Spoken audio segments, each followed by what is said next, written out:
Good morning students. Shri Agrasen PG college की online क्लासों में आपका हार्दिक स्वागत है। मैं अशोक कुमार जहांगीर और आज हम पढ़ने वाले हैं थायोल के प्रिपरेशन की मेथड्स।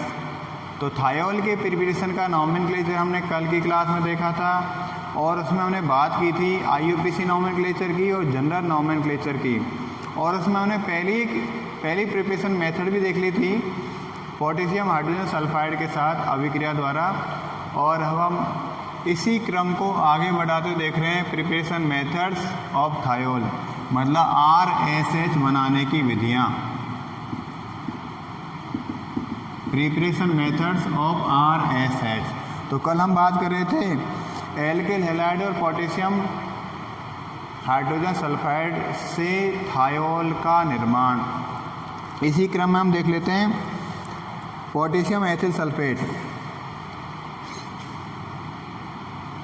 हमें क्या बनाना, ध्यान रखना, RSH।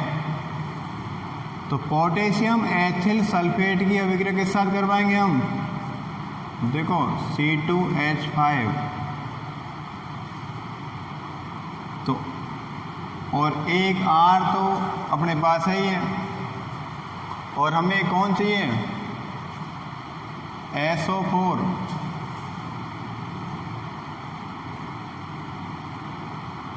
के इसको अभिक्रिया समझाने की दृष्टि से इस तरह लिख दिया गया है।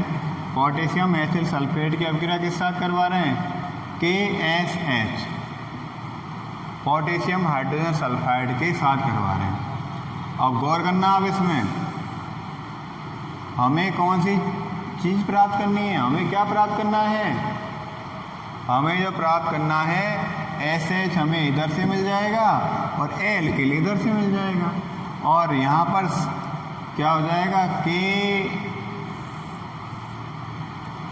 एक के, दो के, SO4 की बैलेंस कितनी होती है, 2 होती है, क्योंकि SO4 -2 होता है।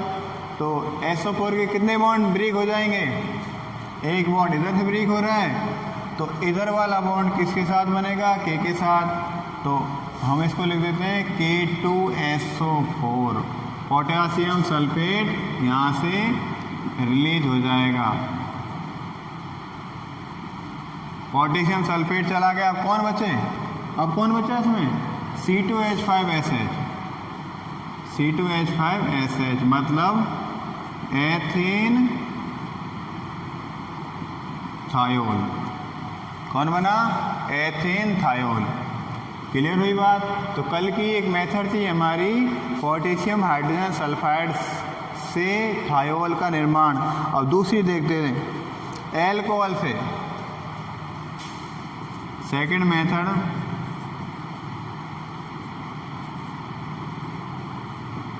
फ्रॉम एल्कोहल से थायोलों का निर्माण। इसको हम देखने वाले हैं, एल्कोहल से थायोलों का निर्माण। तो एल्कोहलों की अभिक्रिया किसके साथ करवाएंगे, हाइड्रोजन सल्फाइड। एल्कोहल की अभिक्रिया हाइड्रोजन सल्फाइड के साथ करवाएं। इसमें थोरियम ऑक्साइड और हाई टेम्परेचर मोस्टली रिक्वायरमेंट होगा और ज़्यादा हाई टेम्परेचर रखना पड़ेगा। Thorium oxide like as a catalyst, यहाँ पर एक उत्प्रेरक है, और एल्कोहल ROH। एल्कोहल, गौर करना भाई, R तो यहाँ पर है, एक R मिल जाएगा इधर से, किसकी ज़रूरत पड़ेगी, S की और H की। तो hydrogen sulphide HSH, hydrogen sulphide, जिसको हम इस तरह लिखते हैं H2S। जनरली H2S इसका फॉर्मूला लिखा जाता है और वही फार्मूला मैंने लिखा है, लेकिन रिएक्शन को समझाने की दृष्टि से मैंने इसको इस तरह लिख दिया ताकि आपको रिएक्शन समझने में आसानी हो जाए। यहाँ पर H के ऊपर आंशिक रूप से पॉजिटिव चार्ज, SH के ऊपर आंशिक रूप से नेगेटिव चार्ज, और यहाँ पर O के पास नेगेटिव और इस R के पास पॉजिटिव। क्योंकि जो रिएक्शन होगी उसमें OH बॉन्ड टूटेगा, इधर H बॉन्ड टूटेगा, तो क्या रिलीज हो जाएगा, यहाँ पर रिलीज हो जाएगा HOH, मतलब वाटर यहाँ से रिलीज होगा। दैट मीन्स इस रिएक्शन को हम डिहाइड्रेशन ऑफ एल्कोहल भी कह सकते हैं। एल्कोहल का डिहाइड्रेशन होगा हाई टेम्परेचर पर, हाई टेम्परेचर पर डिहाइड्रेशन होगा, मतलब जल भाप बन के उड़ जाएगा वायुमंडल में, तो कौन बचेगा, RSH, थायोल। कौन बच जाएगा, थायोल। इसी को हम R के स्थान लिख देते हैं C2H5OH, मतलब एथेनॉल। एथेनॉल की रिएक्शन करवा रहे HSH, मतलब हाइड्रोजन सल्फाइड के साथ वही THO2, और हाई टेम्परेचर लगभग होगा यहाँ पर 400 डिग्री सेल्सियस, तो इसको हम हाई टेम्परेचर लिख देते हैं, कोई दिक्कत नहीं है, और ये एथेन थायोल बन जाएगा। और कौन रिलीज हो जाएगा यहाँ से, प्लस के रूप में H2O। तो ये तो रिएक्शन थी एल्कोहल से थायोलों का निर्माण। उसमें हमने देखा कि इसकी हाइड्रोजन सल्फाइड के साथ रिएक्शन करवाई जाती है तो बन जाते हैं कौन, थायोल। इसमें दूसरी रिएक्शन देखें एल्कोहल वाली में ही, एल्कोहल वाली में दूसरी रिएक्शन देखें तो इसमें बिनी में होगा। ये तो पहली रिएक्शन थी, और दूसरी रिएक्शन देखें, reaction with P2S5, ethanol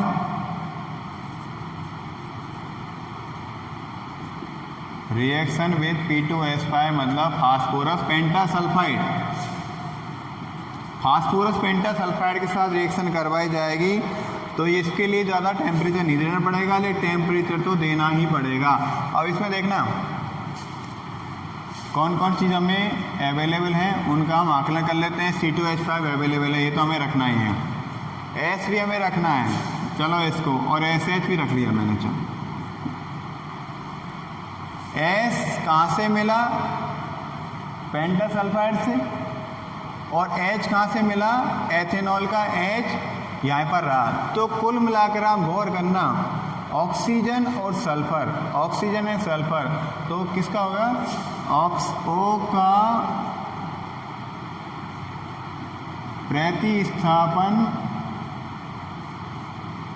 S परमाणु द्वारा, क्या लिख देते हैं, O का प्रतिस्थापन किसके द्वारा हो गया, O replacement by sulphur atom. तो अब देख लेते हैं कितने सल्फर थे, 5, यहाँ पर 5 ऑक्सीजन रिप्लेस करनी पड़ेगी, तो इसलिए हम लगाते थे 5। कितने एथनॉल ले लिए, 5 एथनॉल, तो कितना मॉलिक्यूल बनेगा थायोल का, 5, और P2O5। क्लियर हो गया भाई। वास्तव में पेंटासल्फाइड रिप्लेसमेंट बाई पेंटा ऑक्साइड, मतलब ऑक्सीजन और सल्फर एक दूसरे को रिप्लेस कर रहे हैं। S5 के स्थान पर O5 आ गया, और O के स्थान पर यहाँ पर S आ गया, तो इसको बोलेंगे हम ethane thiol, ethane thiol, right. तो ये तो थी एल्कोहल से थायोल बनाने की विधियाँ। अगली विधि देख लेते हैं।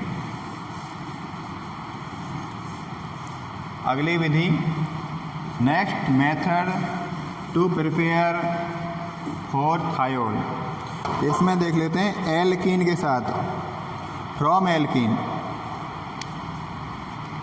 थर्ड जो मेथड है वो कौन सी है, फ्रॉम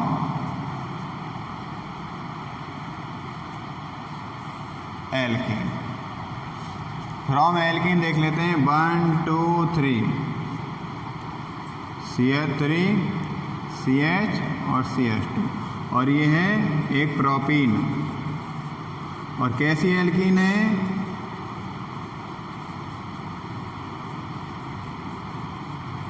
एसिमेट्रिक एल्कीन। असममित एल्कीन, ये कौन है, हाइड्रोजन सल्फाइड। रिएक्शन हो जाएगी निकिल सल्फाइड की प्रेजेंस में। ये रिएक्शन होगी निकिल सल्फाइड की प्रेजेंस में और इसके लिए टेम्परेचर होगा हाई टेम्परेचर। और ये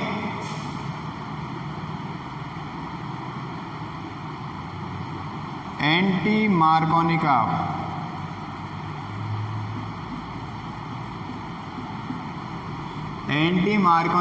रूल के अकॉर्डिंग ये अभिक्रिया संपन्न होगी, कंप्लीट होगी।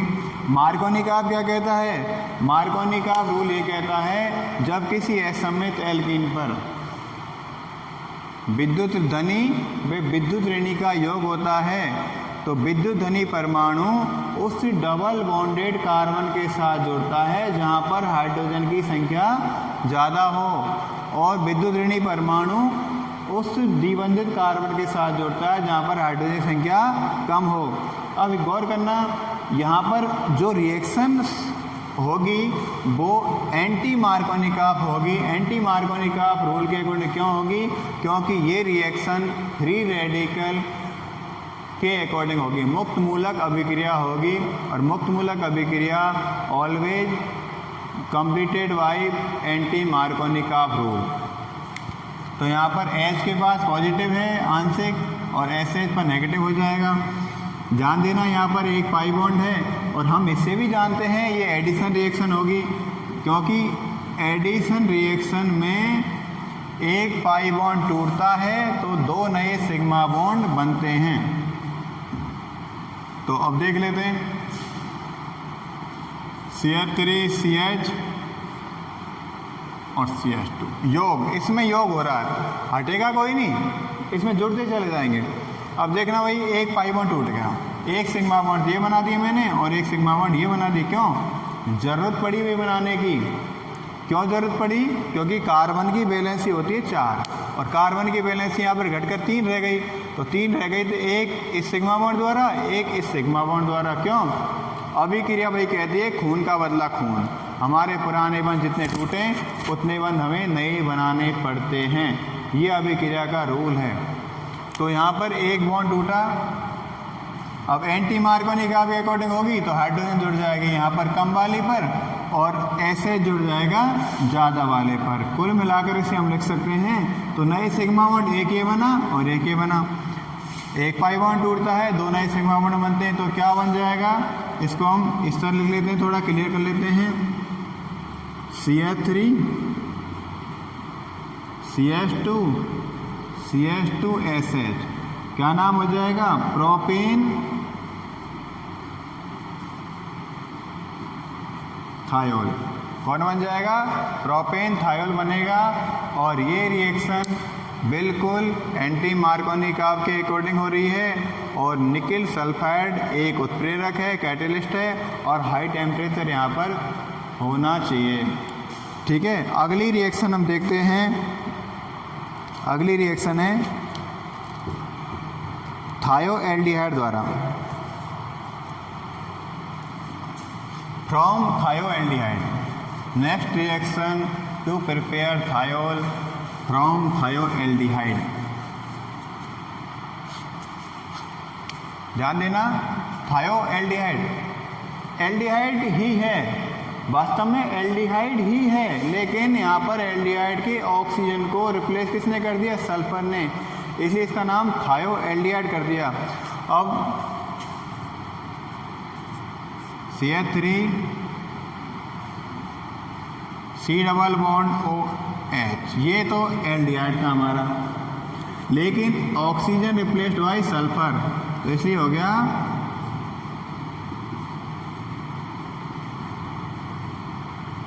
थायोएल्डिहाइड। अब थायोएल्डिहाइड में गौर करना भाई, हमें बनाना SH, AS तो यहाँ पर है, और कौन चाहिए हमें? एक H और चाहिए, और ये एक रिडक्शन होगा,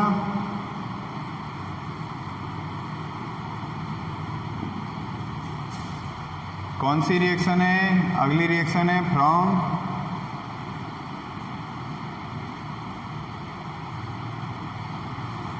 थायोएल्डिहाइड रिडक्शन। क्या लिख दिया मैंने, टाइटल बना दिया, थायोएल्डिहाइड के अपचयन से। और थायोएल्डिहाइड का अपचयन होगा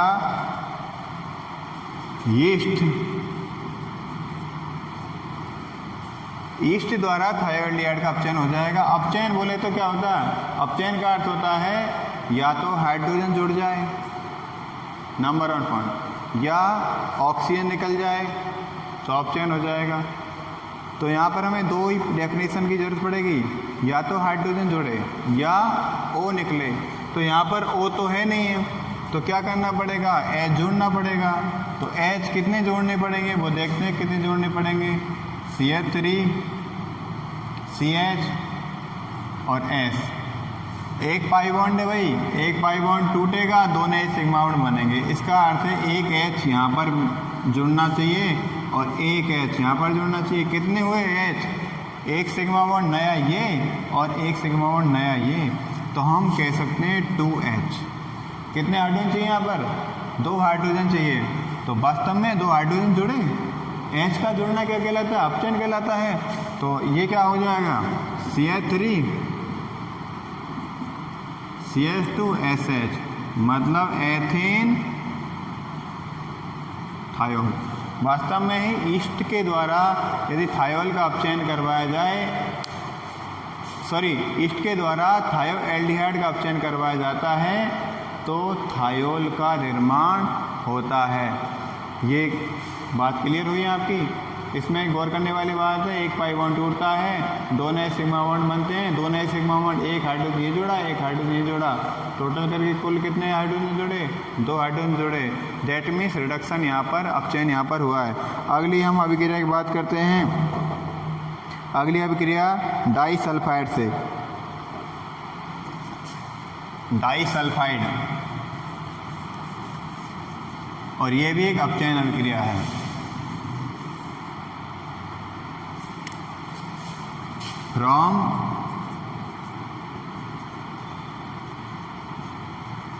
रिडक्शन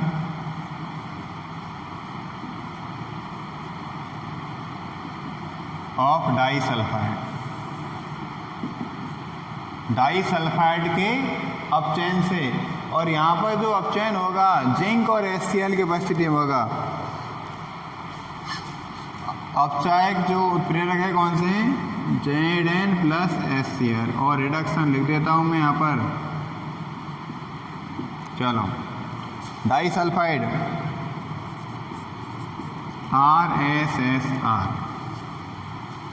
RSSR मतलब डाई एल्किल डाइसल्फाइड। क्या हो जाएगा, डाई एल्किल डाइसल्फाइड प्लस कौन बनाना है, RSH। गौर करना भाई, यदि मैं इसे बीच में से तोड़ दूँ, ब्रेक कर दूँ, तो क्या बनेगा, RS और RS। तो कितनी हाइड्रोजन चाहिएगी, एक H जोड़ने के लिए 2 चाहिएगी। तो RSH कितने मॉलिक्यूल, 2 मॉलिक्यूल, तो बन जाएंगे थायोल। R के स्थान लिख देते हैं हम C2H5 SSC2H5। क्या हो जाएगा, डाई एथिल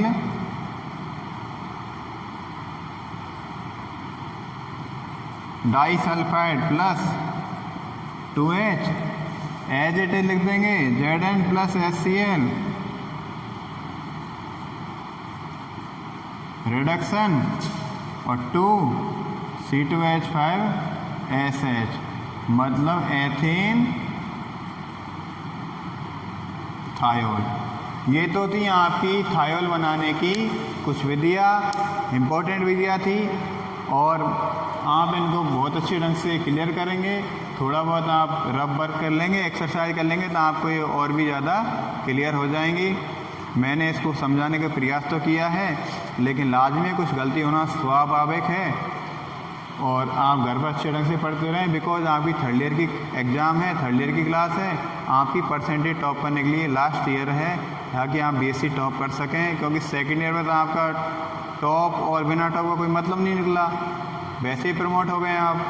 तो 3rd ईयर में आप थोड़ा अच्छे से तैयारी करें और घर पर रहें, कोरोना से बचते रहें, खुश रहें, हमेशा मुस्कुराते रहें। All the best.